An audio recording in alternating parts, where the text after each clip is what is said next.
giving our kids free access to social media and phones at young ages. They are not ready for it. Their minds cannot cope with the dopamine.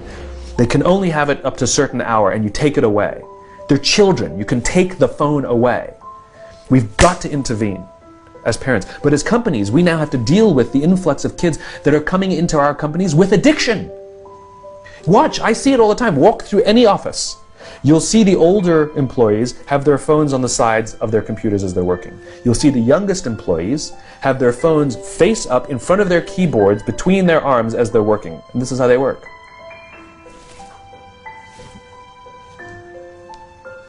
And the science is alarming. They did experiments on mice where they did the multitasking. They put flashing lights to mimic going from the computer to the cell phone, the computer to the cell phone to the TV. The mice that were exposed to the changing lights, it took them 3 times longer to solve a maze than the mice that weren't, and the damage was permanent. There is a subconscious reaction to these devices when we use them, okay?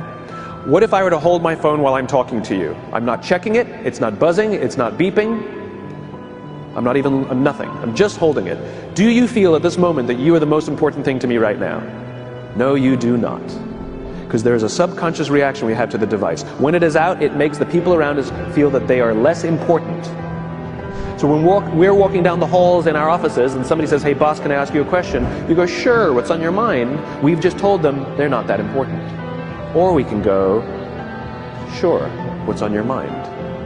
And if you don't have a pocket, find a shelf, put it on the shelf, come back and say, sure, what's on your mind? When we show up to a meeting, or a lunch, or a dinner, with our colleagues, our clients, or our friends, or our families, and we put the phone on the table, we have announced to everyone in the room that they are not that important to us.